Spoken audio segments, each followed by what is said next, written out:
శుభం బియాదు శ్రీ గురుభ్యో నమః. మనము సినిమాల గురించి ఎక్కువ మాట్లాడుకోం కానీ బాలయ్య గారి గురించి అయితే మాట్లాడాలి తప్పదు. ఎందుకంటే జై బాలయ్య అన్న వాళ్ళు నేను కూడా ఉన్నాను కాబట్టి నేను కూడా జై బాలయ్య అంటాను. ఆయన అంటే నాకు చాలా ఇష్టం. ఆయన గురించి 2 నిమిషాలు చెప్పాలి కాబట్టి ఇది మూలా నక్షత్రం ప్రపంచంలో తెలుసు, ధనుర్రాశి తెలుసు. ధనుర్రాశి మూలా నక్షత్రానికి 5వ తారీఖు సాయంకాలం నుండి సప్తమలో గురుడు ఎంటర్ అవుతున్నప్పుడు యోగం పడుతుంది. అది 5 నెలలు పూర్తిగా ఉంటుంది.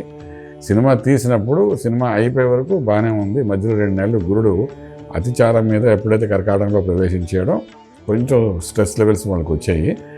బాలయ్య గారికి ఇండైరెక్ట్గా స్ట్రెస్ లెవెల్స్ ఉన్నాయి. తర్వాత బయటపడిపోయినా ఎప్పుడైతే గురుడు మళ్ళీ మిథునంలో ప్రవేశించాడో ఇప్పుడు 5వ తారీఖు సాయంకాలం అంటే నిన్న సాయంకాలం, ఇవాళ 6వ తారీఖు అంటే నిన్న సాయంకాలం ఇది రిలీజ్ చేసి నేను మార్నింగ్ రిలీజ్ చేద్దాం అనుకున్నాను. అప్పుడు ఇంకా గురుబలం లేదు, అష్టంలో గురువు ఉన్నాడు. సో నేను సాయంకాలం నుండి ఆయన మళ్ళీ రిలీఫ్ అయినట్లు లెక్క. సో సినిమా రిలీజ్ డిలే అవ్వడం అనేది కూడా ఒక రకంగా యోగంగా మనం భావించాలి. ఎందుకంటే ముందు 2 రోజుల ముందు 5వ తారీఖు ఉదయాన్నే రిలీజ్ చేసిన దానికి 5వ తారీఖు తర్వాత రిలీజ్ చేసిన దానికి నక్కకి నాకులోగా ఉన్న వ్యత్యాసం ఉంది. సో ఇది సూపర్ హిట్, మామూలు హిట్ కూడా కదా, సూపర్ డూపర్ హిట్ అయ్యే అవకాశాలు బాగా ఉన్నాయి. ఎందుకంటే 5వ తారీఖు దాటిపోయింది కాబట్టి గురుబలం పెరుగుతుంది. ఈ 5 నెలలు ఒక లాటరీ అందరికీ ఆయనకి ఇప్పుడు మోస్ట్లీ 1 or 2 డేస్లో రిలీజ్ చేస్తారు కాబట్టి రిలీజ్ చేసిన వెంటనే వరల్డ్ వైజ్ ఫేమస్ అయిపోతారు ఆయన.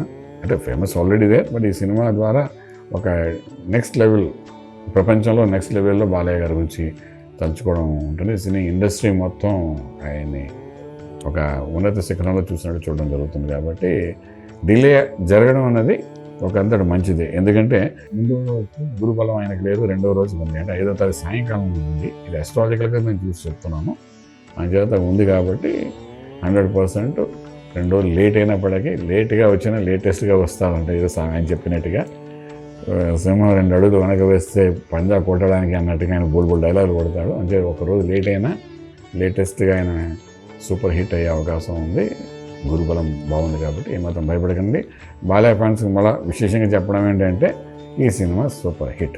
ఇంకా మనం ఎవరు చూడలేదనుకోండి, చూడకుండా చెప్తాను, జాతక రీత్యా చెప్తున్నాను, ఈ సినిమా సూపర్ హిట్. అదే మనకు ఇంతకుముందుకు శాతకర్ణ సినిమా ఏ విధంగా అయితే ఫెంటాస్టిక్ హిట్ అయిందో దానికి 100 రెట్లుగా ఇది హిట్ అవుతుంది అని ఏమాత్రం డౌట్ లేదు.